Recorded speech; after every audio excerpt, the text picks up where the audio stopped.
tumaze iminsi itatu turiko turiga ku bijyanye no kwezwa. Pour 3 dimanches, nous avons parlé de la sainteté. Ijambo ry'Imana ryose rivuga ku kwera mu bisanzwe. Toute la parole de Dieu parle de la sainteté. No munsi nyene turashaka dushishikare Aujourd'hui, nous allons continuer kandi twifadikije ijambo twasomye ubuheze. en nous appuyant sur la parole que nous avons lue précédemment. Twarasomye muri Petero wa mbere igice cya mbere umurongo wa 15. Nous avons lu ensemble 1 Pierre, premier chapitre au verset 15. Aravuga uko Il est ngo dit, nk'uko yabahamagaye ari yera, nk'uko yabahamagaye ari yera namwe mubabera, niko havuga aho hantu. mais puisque celui qui vous a appelé est saint, vous aussi soyez saints dans toute votre conduite. Mu ngeso zanyu zose. Dans toute votre conduite. Umuntu afise amatwi yo kumva Celui qui a les oreilles pour entendre niyumve iri jambo. puisse entendre ce que dit cette parole. Niba uzi neza ko ari Imana yaguhamagaye, Si tu sais pertinemment que c'est Dieu qui t'a appelé, ninde abizi ivyo ko Imana ishaka kwaba uwayo by'ukuri? qui sait qu'il a été appelé par Dieu et Umuntu avuga ati jewe celui qui dit moi, ndabizi neza ko Imana yampamagaye je mu sais bwami très bwayo, bien que Dieu m'a appelé dans son royaume. ko ariho ndi Je suis là, mu bwami bw'umwana wiwe Yesu dans akunda. le royaume de son Fils bien-aimé. Shira ukuboko hejuru turabe. Montre-moi ta main. By'ukuri urabyumva neza ko ariko biri. Si tu es sûr de ça, Ikintu akubwiye ce ngiki, qu'il te dit, c'est ceci. niba uzi ko ari we yaguhamagaye, Puisque c'est lui qui vous a appelé, aragutegetse ngo il te demande ceci. mube abera Soyez saints kuko nanje ndi uwera comme lui-même est saint mu ngeso zanyu zose. dans toute votre conduite. Ninde yabyumvise? Qui a entendu ça? Yesu aguhezagire cyane. Sois béni. Twebwe iyo turiko turigisha dusoma amaverse menshi Quand j'enseigne, je lis beaucoup de versets kugira nshiremo amajambo yiwanje make. pour que je mette le peu de mes paroles possible. Nico gituma C'est pourquoi abantu benshi beaucoup de personnes, iyo uriko uravuga ku bijyanye n'ukwezwa quand tu parles de la sainteté, bafise ibindi bintu byinshi bibaza. il y a beaucoup de choses qui se disent eux-mêmes. Harimo abashya batangura kukubwira ngo uko n'ukugorana kwa pasiteri, Et les gens commencent à dire, là tu commences à gêner, pasteur. ngo ariko aratunaniza, Il est en train de nous donner des fardeaux. ngo hariho n'abandi benshi Il byananiye. y a beaucoup de gens qui ont échoué à cela. Ugasanga avuga ngo uko n'ukudusaba ibidashoboka. Ça, c'est nous demander l'impossible. Ariko Mais Yesu yavuze uko, Jésus a dit ceci. yavuze ati mwikoreze ingata yanje, Portez mes fardeaux, ingata yanje ukoresheje ibyo ndakubwiye, ukoresheje ibyo nguhaye, si tu utilises les instruments que je mets à ta disposition, ibintu byose biroroha. tout devient facile. Munyigireko, C'est-à-dire, apprenez de jewe ndi moi. umugwaneza, Je suis bon de cœur. ndiyoroheje. Je suis humble de cœur. Ibyo uriko wiyumvira ko bigoye ntibigoye. Ce que tu crois être difficile n'a rien de difficile. Abantu kenshi ntibashaka iryo jambo kuryumva, Les gens n'aiment pas entendre cette parole.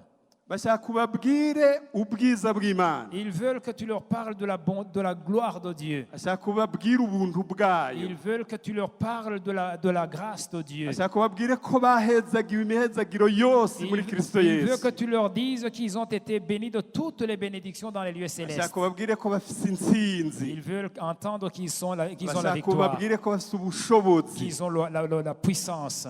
Ariko ndakubwira ikintu Mais je vais te kimwe, dire une chose.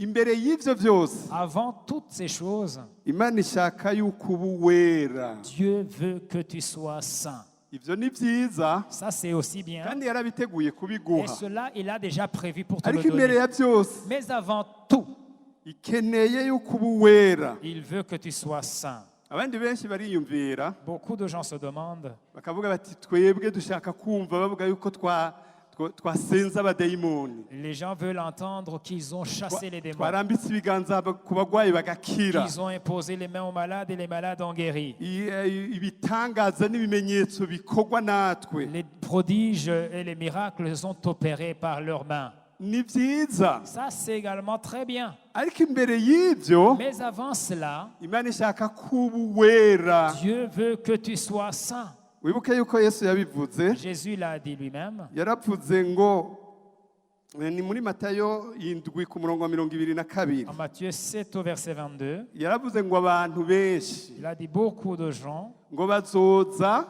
ils vont venir, ngo kuri wa munsi bambwire ngo mwami mwami, ils vont me dire, Seigneur, Seigneur, twebwe twasenda abadayimoni mu izina nous ryawe, avons chassé les démons en ton nom. twebwe twakora ibitangaza mu izina Nous ryawe, avons fait des miracles en ton nom. twebwe twakora ibidasanzwe mu izina Nous ryawe, avons fait des prodiges en ton nom. twavugishwa nawe. Nous avons prophétisé en ton nom. Ku murongo wa 23 haca havuga uko Au verset 22, il est dit ceci. ngo ariko kuri uyo munsi nyene Mais en ce jour, ngo Yesu azobabwira ngo azobajinjibura. Jésus va leur... Nicyo jambo ryanditseho Matayo 7:23. Matthieu 7 au verset 23. Arababwira ngo niho azobajinjibura, Au verset 23, alors je leur dirai ouvertement. azobajinjibura Il va leur parler de manière... ati mviraho mwabakora ibiziramwe. Je ne vous ai jamais connu. Retirez-vous de moi, vous qui commettez l'iniquité. Kubera iki? Pourquoi? Kubera bashyize ku ruhande ukwezwa Parce kwabo. qu'ils ont mis de côté la sainteté, leur sainteté. Yesu aho azozira Quand Jésus va revenir, hari ikintu azodusaba. il va nous demander quelque chose. Dusomye abitesalonika ba mbere 5:23, Quand on lit en Thessaloniciens 3, 23, aho azozira hari ibyo ashaka kuzosanga bimeze kuri wewe. et Jésus, quand il va revenir, il y a une attente qu'il a sur ta vie. Aravuga yuko aho azozira Il dit que quand il va venir, ashaka kuzosanga umubiri wawe, il veut qu'il trouve dans ton cœur, umushaha wawe dans ton âme n'impwemu yawe et ton esprit, bitagira agasembwa. il veut les trouver sans tâche. Reka tuhasome mwumvirize. Nous allons le lire ensemble Abitesalonika ba mbere 5:23. au Thessaloniciens 1 Thessaloniciens 5, verset 23.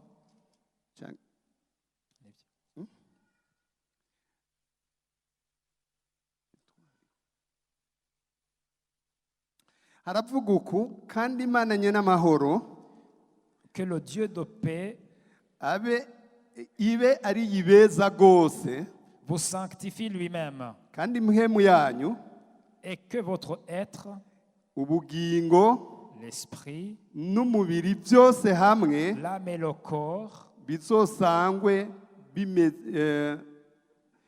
bizigamwe ngo bize bisangwe bitagira umugayo aho umwami wacu Yesu azozira. que le Dieu de paix vous sanctifie lui-même tout entier et que tout votre être, l'esprit, l'âme et le corps soient conservés irréprochables lors de l'avènement de notre Seigneur Jésus-Christ. Ijambo ry'Imana rikubwiye uko, La parole de Dieu te dit ceci. rikwibutsa yuko umuntu aremwe mu butatu. Il te rappelle que tu es créé en 3 dimensions. Ibintu tugira twige nisubiramwo ku batari bake bize Institut Biblique ngano, Ce que nous allons apprendre, c'est quelque chose, c'est une révision pour ceux qui ont fait l'école biblique. ariko ndashaka wugurura amatwi cyane. Mais je veux que tu ouvres ton cœur. Umunsi Imana irashaka kuvugana nawe Parce que Dieu gusumba veut ibindi te bihe. parler plus qu'il ne t'a parlé en notre jour. Aravuze ngo impwemu yawe, Que ton esprit, umushaha wawe, que ton âme umubiri wawe et tout ton corps bize bisangwe bitagira agasembwa, soient conservés irréprochables, ari byera imbere y'Imana. qu'ils soient saints devant Dieu. Iyo turiko tuvugira ijambo kwera, Quand on parle de la sainteté, mu bisanzwe nta iri jambo abantu bumva umenga rirakomeye cyane, les gens croient que elle est très puissante cette parole. ariko nta kindi kintu rivuga atari ukumvira Imana gusa. Mais cette parole signifie juste obéir à Dieu. kumvira imana cyonyine. La sanctification est égale à l'obéissance à Dieu. Umuntu yumvira imana Celui qui obéit à Dieu, aba ari mu nzira il y'ukwezwa. est en train de marcher dans le chemin de la Nicyo sanctification. gituma rero C'est pourquoi alors imana ivuga iti umutima wawe que ton cœur wumvira imana, soit obéissant envers Dieu. umushaha wawe Ton âme wumvira imana, soit obéissant envers Dieu. umubiri wawe Ton corps wumvira soit imana. obéissant envers Dieu. aho Yesu azozira Pour que quand Jésus va revenir, azasange wewe wese pour que quand Jésus va revenir, te trouve toi tout entier, atagasembwa na kamwe kahari. irréprochable devant lui.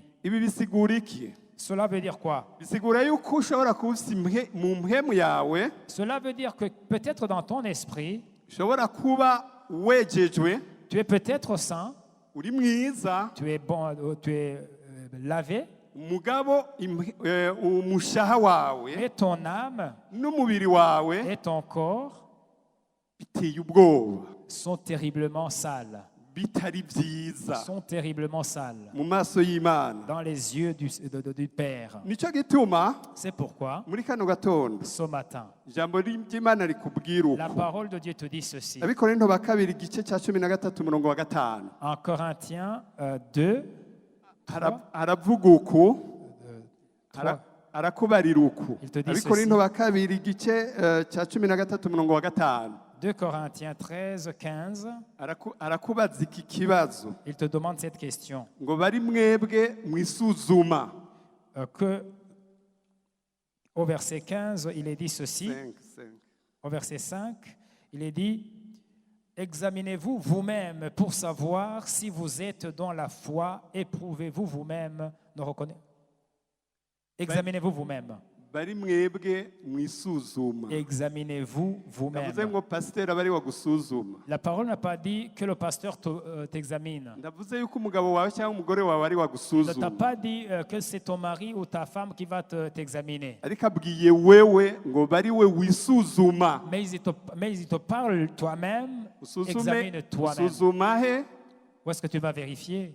Mu mutima wawe, Dans ton cœur, mu mushaha wawe, dans ton âme, mu mubiri dans wawe. ton corps. Ko by'ukuri wejejwe Pour vérifier si tu es vraiment saint, nk'uko yaguhamagaye ari yera, comme celui qui t'a appelé est saint. kuko nibyo usabwa Parce que n'uwaguhamagaye. c'est à quoi tu es appelé.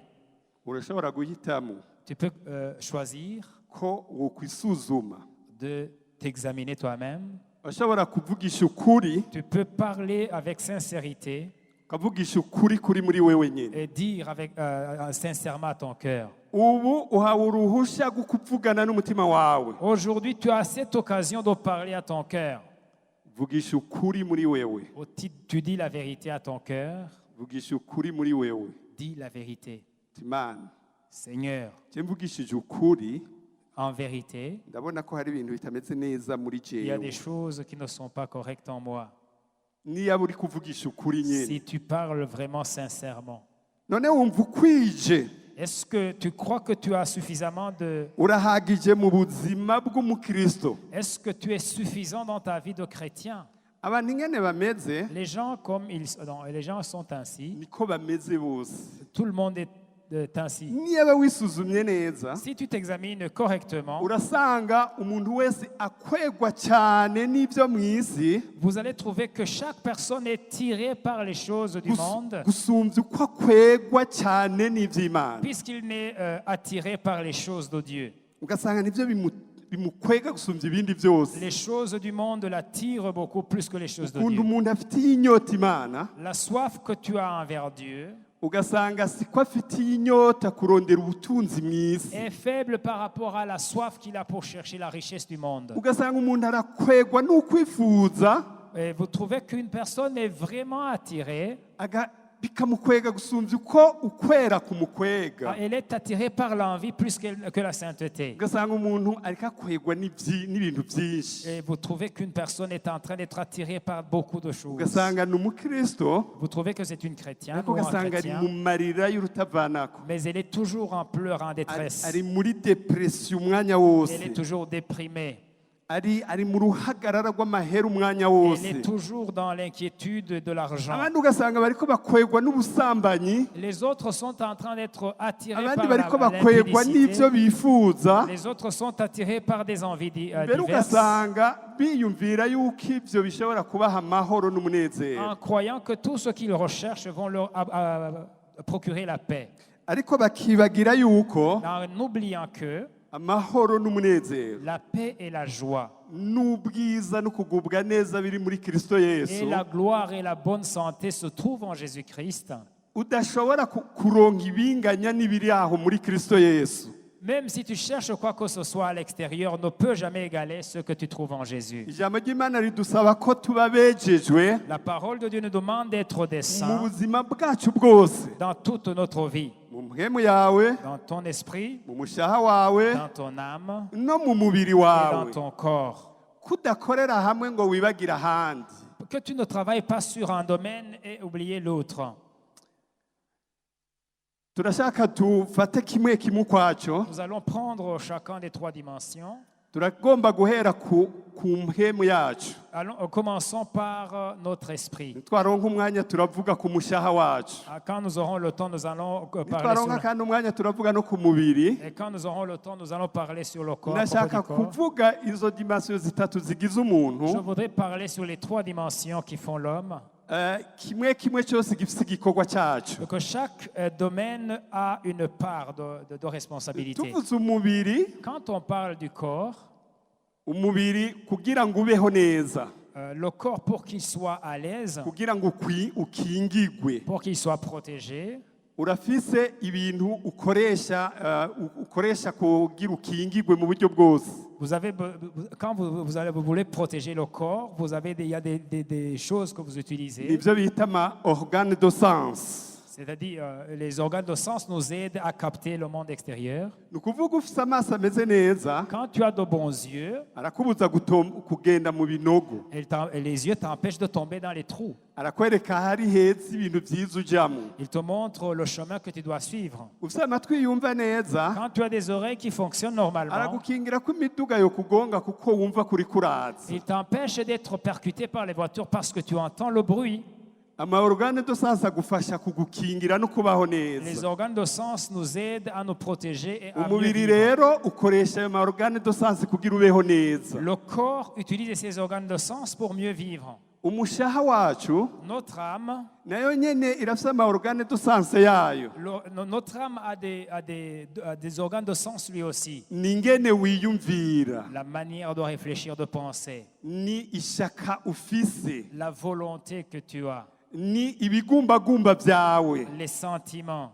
Ni ukuvuga bavuze umushaha, Quand on parle de l'âme, uje kumva ivyo bintu ko ari ingene wiyumvira, en tant que c'est la manière de penser, ko ari ingene ko ari ivyifuzo byawe, en tant que ce sont ta volonté, ko ari ibigumbagumba byawe. entendez les sentiments que tu as, Impwemu yawe ton âme, ton esprit, nayo nyene ifise organe de sens yayo. lui a également d'autres organes de sens. Ni uko twavuga ko ari ukwizera. C'est d'abord la foi. Ukwizera ni organe de sens y'impwemu yawe. La foi est un organe de sens de ton esprit. Ijambo ry'Imana turi kukwezwa. La parole de Dieu nous parle de la sainteté. Tuvuze rero duhere ku mpwemu yacu. Nous allons commencer par l'esprit. Impwemu yacu, Notre esprit, bavuze impwemu, quand on parle de l'esprit, irafise ayandi mazina. il a d'autres noms. Baravuga umutima, On parle du cœur, par exemple. baravuga umuntu wawe w'imbere. On nous parle de l'homme intérieur. Aho baba bavuze impwemu yawe. Là, on parle de ton esprit. Iyo impwemu yawe yavutse ubwa kabiri, Quand ton esprit est né de nouveau, hariho ikintu kiba gikoretse kidasanzwe. il y a quelque chose de particulier qui s'opère en toi. Iyo umuntu ataravuka ubwa kabiri, Quand une personne n'est pas encore née de nouveau, iyo mpwemu yiwe nyene son esprit, iba ibangikanye n'umugwanizi shetani, cet esprit est emprisonné ou il est entre les mains du diable. kandi iba ifise influence cyane ku mushaha wawe. Et cet esprit, ce genre d'esprit qui est embrigadé par le diable a une grande influence sur Bija l'âme. inama kugira ngo bikoreshe umubiri wawe. Ils font ils s'entendent pour faire travailler le corps. umuntu akabimaramwo imyaka yamaze imbere y'ukwihana. Et toute cette période avant la nouvelle naissance, l'esprit est ainsi lié. Umunsi wakira Yesu nk'umwami n'umukiza Le jour où on reçoit le Seigneur Jésus, harakoretse ikintu kidasanzwe. il y a quelque chose qui s'est fait. Waciye uvuka ubwa kabiri. Tu es né de nouveau. Ni ukuvuga impwemu y'Imana iza muri wewe. C'est-à-dire que l'Esprit de Dieu est entré en toi. Mu mpwemu yawe Dans ton corps, ku muntu yavutse ubwa kabiri, pour une personne qui est née de nouveau, mu mpwemu usa n'Imana. dans ton esprit, tu ressembles exactement à Dieu. Turabisoma mu cete cya mbere cy'Abikorinto, On peut le lire dans le premier igice cya gatandatu umurongo wa 17. 1 Corinthiens 6, 17.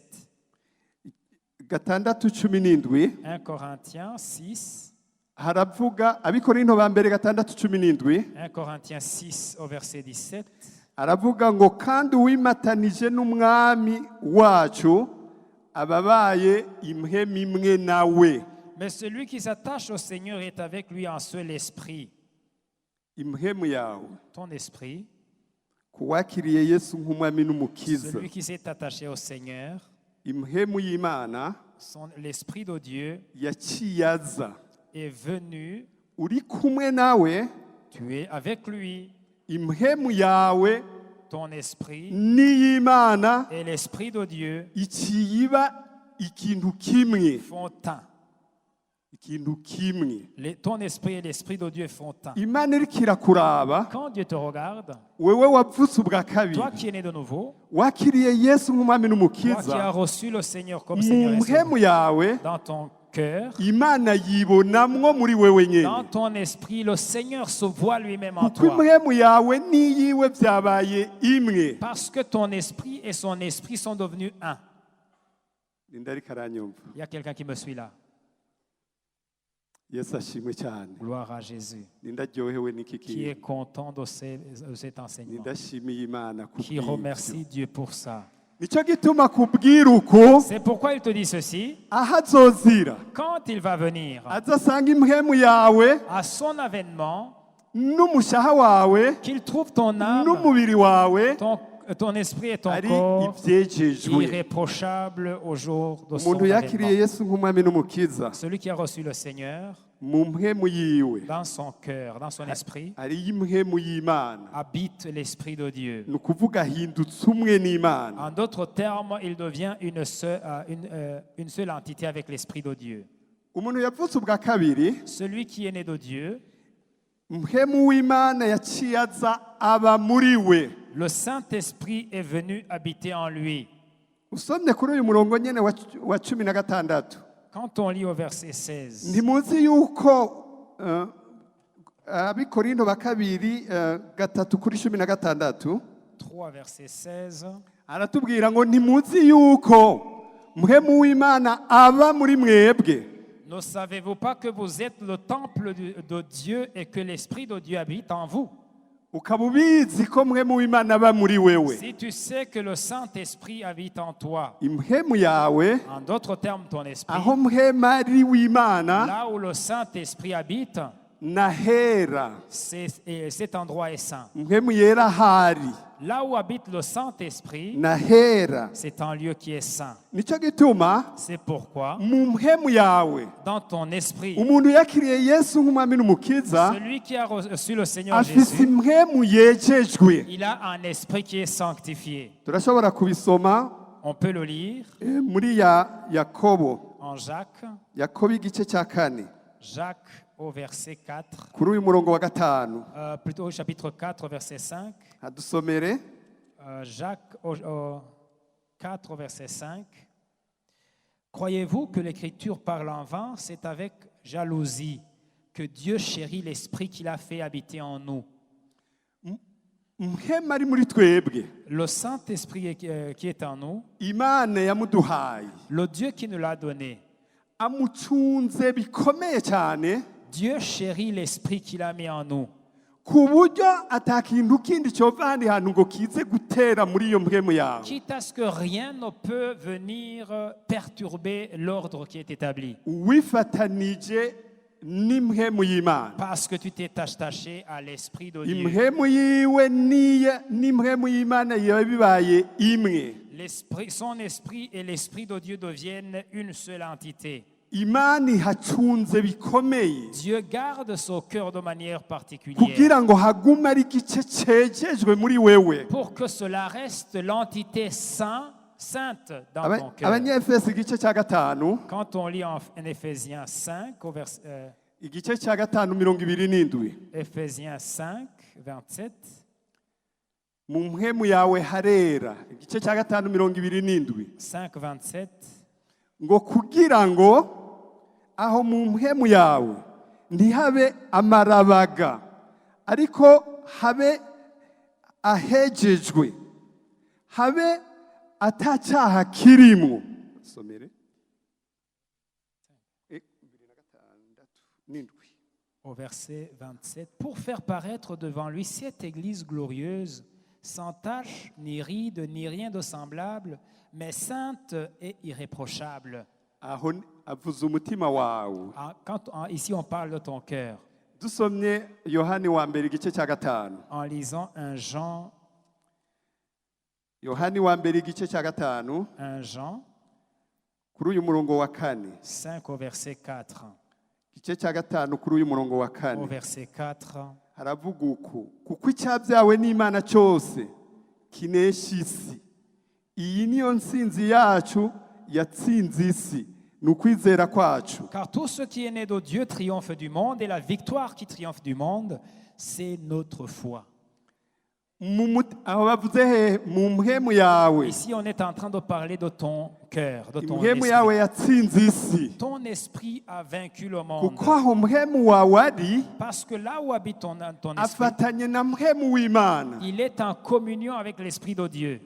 hatsinze isi, Et cette entité a vaincu le monde. kandi nta cyaha kiriyo. Et il n'y a pas de péché dans ton esprit. Dusomye kuri uyu murongo w'umunani wa 18 muri iki gice nyene, Au verset 18 de ce même chapitre, turazi yuko umuntu wese yabyawe n'Imana adakora ibyaha, ariko umwe yabyagwa n'Imana aramuzigama, kandi wa mubi ntamukorako. nous savons que quiconque est né de Dieu ne pratique pas le péché.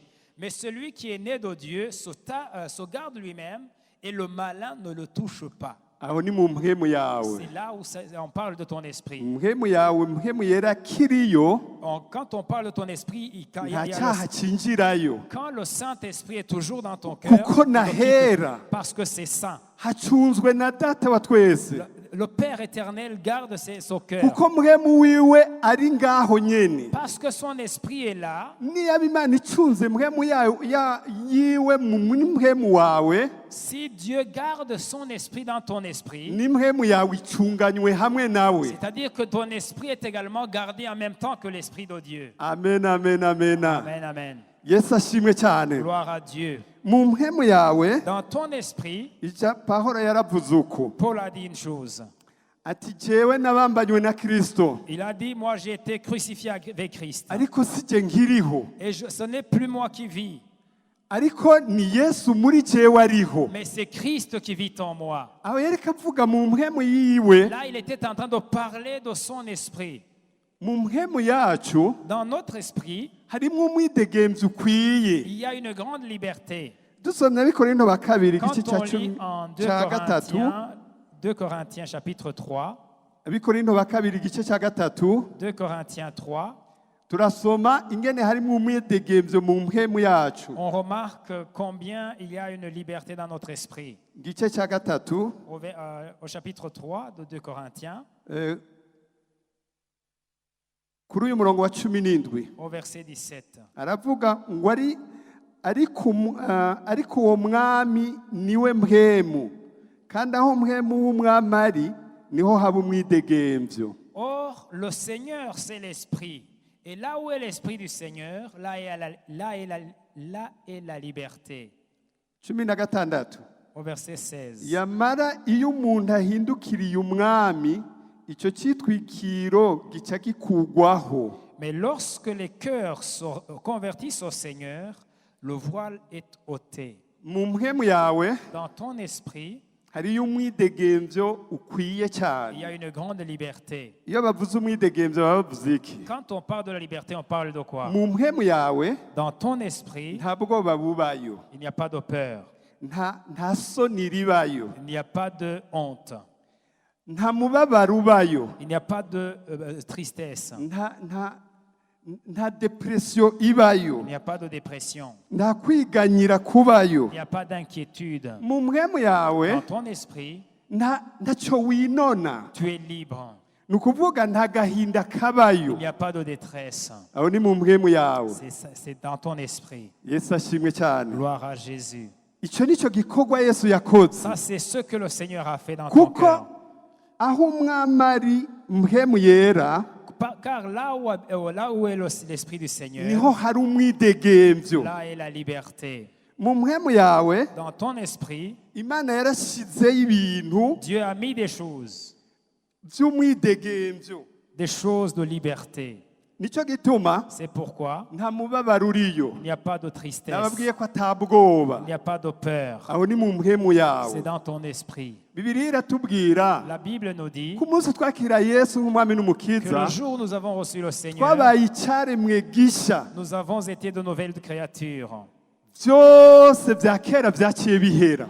Tout ce qui est ancien est parti. aho ni mu mpemu yawe. Ça, c'est dans ton esprit.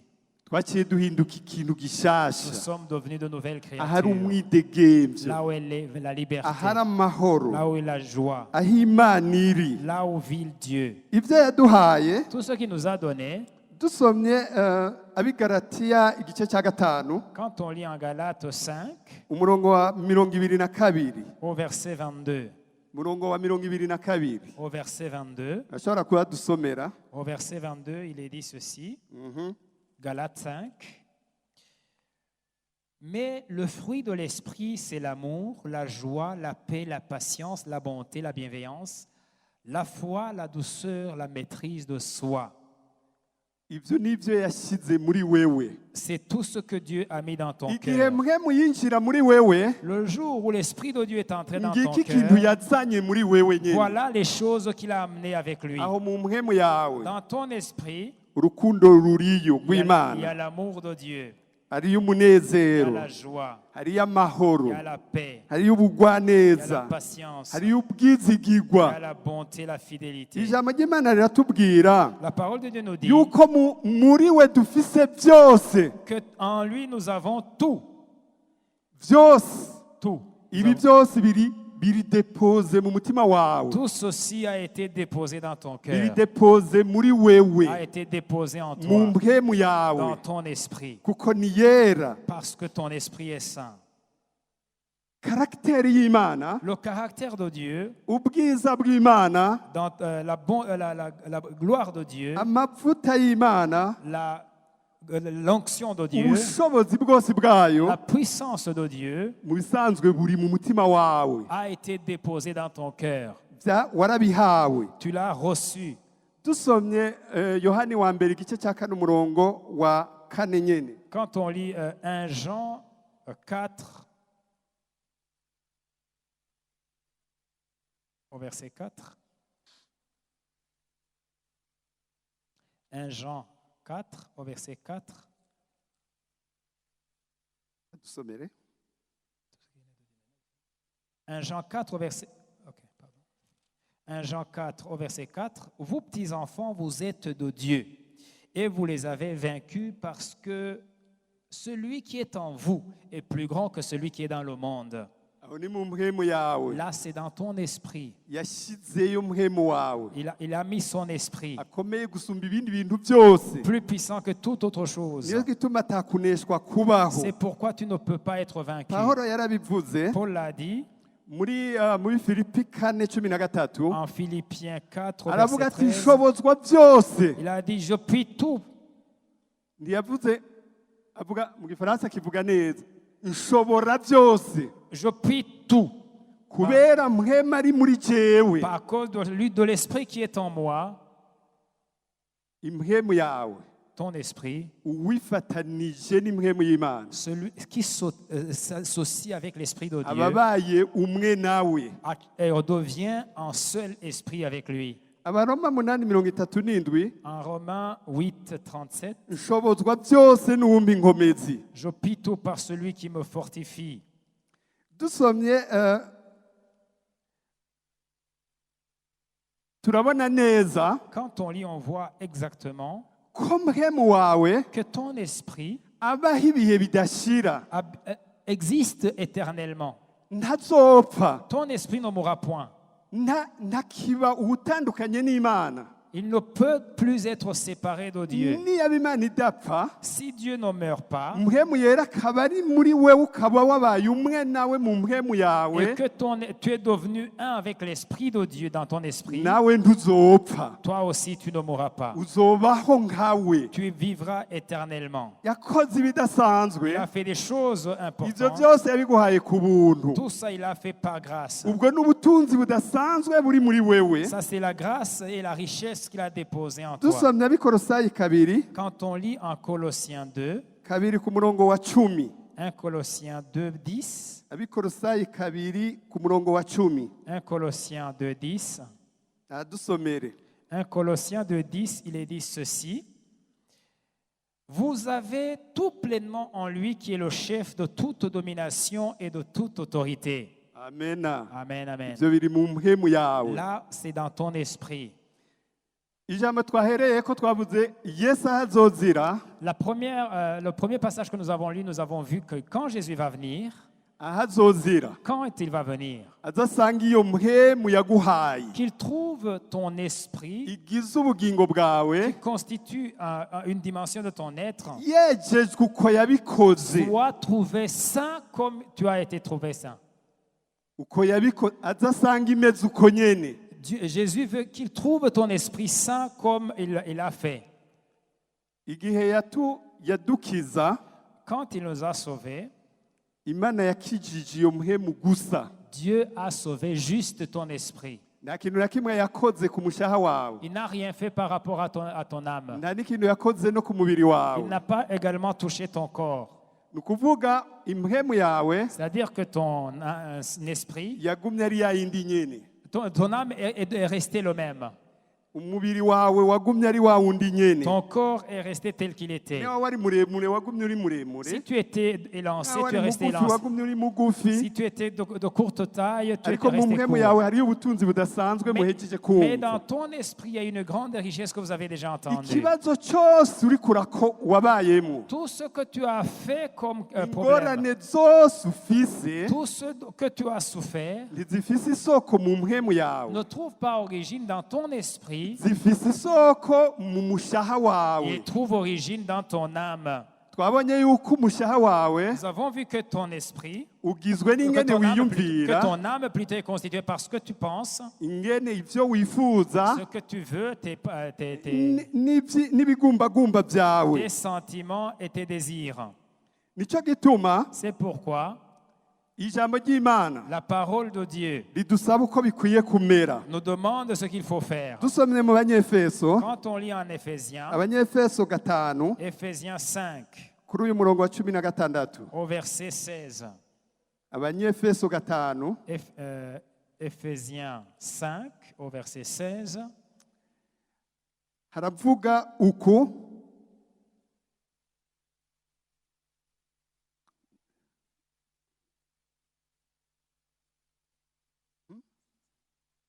haravuga uku, mugura uburyo mubugwiza kuko iminsi ari mibi, nuko ntimubi bipfu, ariko mutahura ibyo umwami wacu agomba ibyo ari byo, kandi ntimukaboregwe vino iri mu buhumbu, ariko muzure mpwemu yera. Au verset 16, il est dit « Rachetez le temps, car les jours sont mauvais. C'est pourquoi ne soyez pas inconsidérés, mais comprenez quelle est la volonté de Dieu. Ne vous enivrez pas de vin, c'est de la débauche, soyez au contraire remplis de l'esprit. Mugendeshwe nawe. Marchez par l'esprit. Mu bisanzwe impwemu yacu Notre esprit ifungura ijambo ry'Imana mange la parole de Dieu. n'ivyirya. C'est ça la nourriture de notre Nico esprit. gituma C'est pourquoi Imana ikubwira uku, Dieu te dit ceci. umuntu wewe nyene impwemu yawe toi-même avec ton esprit, igaburirwe buri gihe ijambo ry'Imana. nourrissez votre esprit par la parole de Dieu. Mwumvise yuko sanse organe de sanse yayo ko ari ukwizera. Vous avez entendu que l'organe de sens de notre esprit, c'est la foi. Nico gituma C'est pourquoi Imana ivuga uku Dieu te dit ceci, ngo umugororotsi wanje que mon juste azobeshwaho no kwizera, vivra par la foi. ariko niyiyonjorora Mais s'il se retire, ndazohimbara umutima il ne wanje. plaira plus à mon cœur.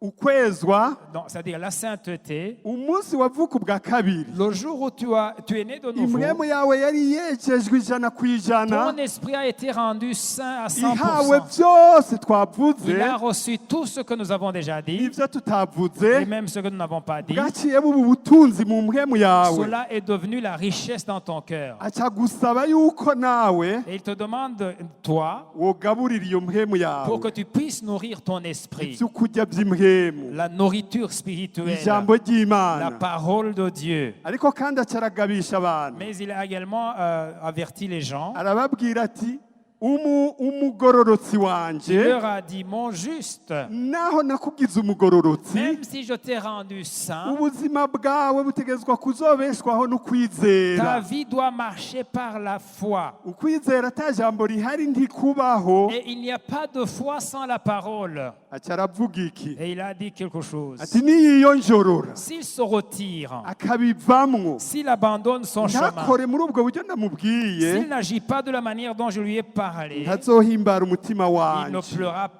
plaira plus à mon Nico cœur. gituma nashaka ko mugendeshwa na mpwemu, C'est pourquoi je vous exhorte à marcher par l'esprit, kugira ngo ntimuze mushitsi by'akameremere k'umubiri wanyu pour que gashaka. vous ne fassiez pas la volonté de votre chair. Iyo niyo mpwemu yacu. C'est ça notre esprit. Yesu yatugiriye neza, Jésus nous a fait du bien. aduha ubwo butunzi. Il nous a donné cette Bibiliya richesse. iratubwira ngo ubutunzi buhambaye Il nous a dit que la gloire éternelle, yabushize mu nzabya, il a mis dans des vases, inzabya zidafite inkomezi. dans des vases de terre qui sont Iyi faibles. mibiri yacu Ce sont nos corps. hariyo ubutunzi Il y budasanzwe a une richesse incommensurable bungana ubushobozi bw'Imana qui équivaut à la puissance de ku Dieu muntu abyitondeye. pour celui qui se comporte correctement. Hamwe uretse ukagendeshwa n'ikindi atari mpwemu yawe, Si tu abandonnes de marcher par ton esprit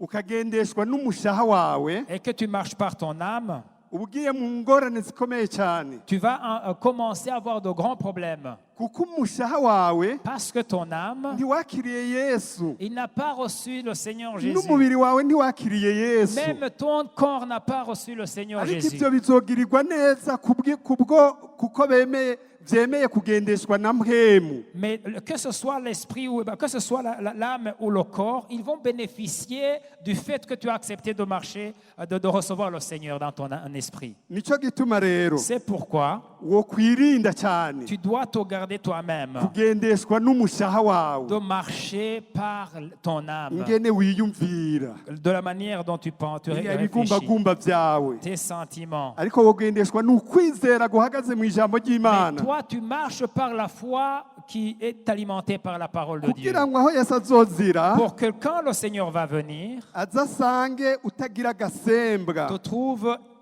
irréprochable au jour de son avènement. Nabibabwiye imbere y'igihe, Je vous l'ai dit bien avant, igihe umuntu atari bwakire Yesu nk'umwami n'umukiza, quand nous n'avions pas, le temps où nous n'avions pas encore reçu le Seigneur, umushaha wacu n'umubiri wacu notre âme et notre esprit byari ibikoresho by'umugwanizi, notre âme et notre corps étaient les instruments du diable. kuko byari bimenyereye gukora ibyo umwami wabyo abibwiye. Parce que notre corps et notre âme répondaient aux ordres de Satan, du Igihe diable. rero twakizwa, Le jour où nous avons reçu le Seigneur et être umutima sauvés, wacu ukaba renouvelé, Et ukaba regenere, et quand notre esprit a été régénéré,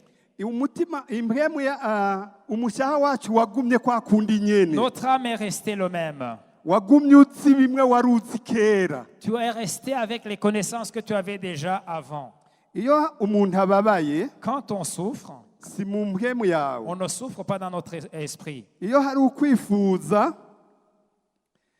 ukwifuza, Quand il y a de l'envie, iyo hari angwasi, s'il y a une angoisse, iyo hari ubwoba, s'il y a la peur, ivyo ntibiba biri mu mpwemu yawe. cela n'habite pas notre esprit. Ivyo biba biri mu mushaha wawe. Cela habite notre âme. Kuko mu mpwemu yawe Parce que dans ton esprit, hariyo umwidegemvyi il ukomeye. y a une grande liberté. Nababwiye ivy'ubwoba ntavyo bazi. Dans notre esprit, on Ntibizwi ne connaît mu pas la mpwemu peur. yawe. C'est pas connu de notre esprit. Nico gituma C'est pourquoi impwemu yawe ton esprit, ivyo ishaka umushaha wawe nivyo wanka. ce que veut ton esprit, ton âme essaie de combattre ça. Kuko umushaha wawe Parce que ton âme urafise ingene ubona ibintu. a déjà une manière de penser. Kandi uko ubibona binyuranye n'uko biri mu mpwemu Et yawe. la manière de voir les choses par l'âme est différente de la manière de voir les choses par Nico gituma l'esprit. ijambo ry'Imana C'est twahereyeko pourquoi la parole de Dieu que nous avons lue auparavant dit, ryatubwira ngo bari we wisuzuma. nous a dit examinez-vous vous-même. Urabe ingene muri wewe hari ibintu biriko bigwanirayo. Regarde ce qui combat dans ton corps. Impwemu yawe Ton âme, ishaka gukora uko. ton esprit veut agir d'une manière Ariko umushaha wawe et ton âme nawe ushaka gukora uko. veut agir différemment. Hagaca habayo intambara. Et il y a la guerre entre les deux. Nico gituma C'est pourquoi ijambo ry'Imana riratubwira uko bikwiye kumera. la parole de Dieu nous dit comment ça doit se Abaroma faire. 12 umurongo wa kabiri. En Romains 12 au verset 2, Abaroma 12 Romains 12 kuri uyu murongo wa kabiri nyene au verset 2, haravuga uku, il est dit ceci. ntimwishushanye n'iby'iki gihe, Ne vous conformez pas au siècle présent. ntimwishushanye, Ne vous conformez pas. muhinduke rwose Mais soyez transformés mugize imitima misha par le renouvellement de l'intelligence kugira ngo mumenye neza iby'Imana igomba nibyo bishimwa bitunganye rwose. afin que vous discerniez quelle est la volonté de Dieu, ce qui est bon, agréable et parfait. Ngiki icyo wokorera umushaha wawe, C'est ce que ton âme, tu dois faire pour ton âme, ni ukuwuha indero, c'est-à-dire l'éduquer. ni ukuwutegeka Tu l'ordonnes, umushaha wawe. ton âme. Aha havuze ngo On nous dit ceci, ntimushushanywe n'iby'iki gihe, ne vous conformez pas au siècle présent, yamara muhinduke rwose. mais soyez transformés. Hehe Où ça? mu mushaha wawe. Dans votre âme, Aha bavuze ubwenge, dans notre intelligence. bavuze ubwenge ni hehe? Mu mushaha wawe. L'intelligence se trouve où? Dans notre âme. Mu mushaha wawe Dans notre âme. uhahindure. Pour que cette âme soit changée. Ivyiyumviro byawe Tes pensées bitumbere ku by'impwemu yawe igomba. doivent être dirigées vers la volonté de ton esprit. Ijambo ry'Imana ni umuti. La parole de Dieu est un médicament. Bisabwa ko umushaha wawe C'est-à-dire que ton âme uwuronuvera, doit être changée. kuko wari uzi ibya kera byo byakorana n'umugwanizi. Parce qu'il a déjà encaissé des choses avec lesquelles il a travaillé avec Nibyo kandi umushaha wawe wagumanye. l'ennemi. C'est cela qu'il a gardé. Bibiliya ikubwira ngo Et la parole de Dieu te dit, hindura, ne soyez pas conformes. wuhindero, C'est-à-dire éduquez ton âme. utumbere ku byejejwe byo mu mpwemu yawe. Focalisez-vous sur les choses qui sont saintes de ton Impwemu yawe esprit. yarejejwe Ton ubwa esprit a mbere, été rendu saint.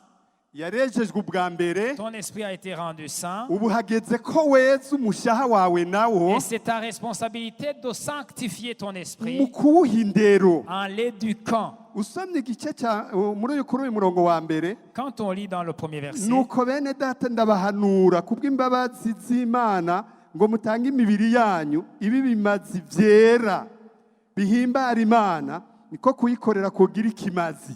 je vous exhorte donc, frères, par les compassions de Dieu, à offrir vos corps comme un sacrifice vivant, saint, agréable à Dieu, ce qui sera de votre part un culte raisonnable.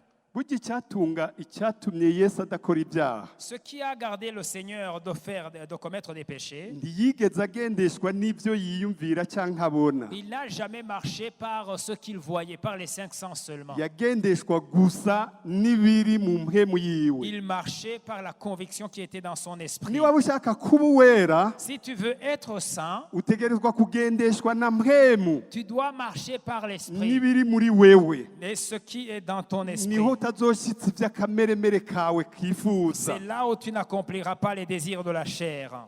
Dusomye mu banyefesi igice cya kane, Quand on lit en Éphésiens au chapitre 4, igice cya kane kuri uyu murongo wa 17, 4 au verset 17, abanyefesi igice cya kane, Éphésiens 4 au verset 17, nicyo gituma mvuga ibi nkabishingira intahe mu mwami wacu ngo ntimube mukigenda nk'uko abanyamahanga bagenda, bagendera mu bitagira ikimazi byo mu bwenge bwabo.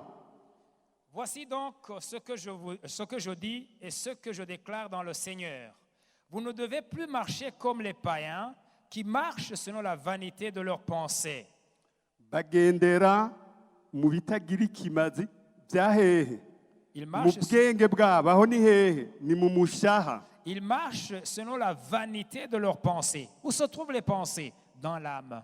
Nicyo gituma kubwirira ijambo rero. C'est pourquoi il te dit cette parole. Arakubwira ati ndabahanura Je vous conseille, nimusubire kugenda nk'abo banyamahanga ne marchez plus comme les païens. bagendeshwa n'ibyiyumviro byabo Ils marchent selon la vanité de leurs pensées. bitagira akamaro. Et ces pensées sont de la vanité Iyambura uniquement. ivyo Vous devez vous décharger ashaka de ko ça. umushaha wawe wezwa. Il veut que ton âme soit sain aussi. Usomye kuri uyu murongo wa 18, Au verset 18 du même chapitre. ibyiyumviro byabo, ibyiyumviro ni hehe? Mu mushaha. Ibyiyumviro byabo biri mu mwiza, bitandukanijwe n'ubugingo buva ku Mana kubwo kutamenya kuri muri bo no gukomandara kw'imitima yabo. Ils ont l'intelligence obscurcie, si on parle des païens, ils ont l'intelligence obscurcie, ils sont étrangers à la vie de Dieu à cause de l'ignorance qui est en eux, à cause de l'endurcissement de leur cœur. Ugukomandaza imitima kwabo Ils ont endurci leur cœur bagaca bagendeshwa n'umushaha wabo, et ils marchent selon leur âme. basanga bari mu byaha. Ils se retrouvent dans les péchés de toutes sortes. Kuri uyu murongo wa 20 Au verset 20, arakubwira uko ariko mweho ntimwize Kristo gutyo. mais vous, ce n'est pas ainsi que vous avez appris Christ. Kuri 19 kandi babaye ibiti bishyira mu ngeso z'isoni nke, gukora ibihumanya by'uburyo bwose bifatanije n'ukwifuza kwabo. Au verset 19, il est dit ceci. Ayant perdu tout sentiment, ils se sont livrés au dérèglement pour commettre toute espèce d'impureté jointe à la cupidité. Ku murongo wa 20 Au verset 20. ariko mweho ntimwize Kristo gutyo. Mais vous, ce n'est pas ainsi que vous avez appris Christ. Kristo mwamwize mu mpemu yawe. Vous avez appris Christ dans votre Nicyo esprit. gituma utegezwa kugendera muri iyo mpemu yawe ari mu kuri. C'est pourquoi vous devez marcher selon l'esprit. Namba mwaramwumvise Kristo, namba mwaramwumvise mukigishirizwa muri we nk'uko ukuri kuri muri Kristo Yesu nyene. Si du moins vous l'avez entendu, et si conformément à la vérité qui est en Jésus-Christ, c'est en lui que vous avez été instruits à vous dépouiller. Nicyo gituma rero C'est pourquoi umushaha wawe ton âme, wo kwiga kuwuha indero, tu dois apprendre à éduquer ton âme. ukifatanya n'impemu yawe, Tu dois te joindre, te communier avec ton kuko esprit, ijambo ry'Imana ni umuti parce que la parole de Dieu est un médicament, w'umushaha wawe. pour ton Dusamye Yakobo igice âme. cya mbere, Quand on lit en Jacques au verset 1er, Yakobo igice cya mbere Jacques au premier verset, kuri uyu murongo wa 21 nyene. Jacques 1 Igice cya mbere au verset 21. kuri uyu murongo wa 21.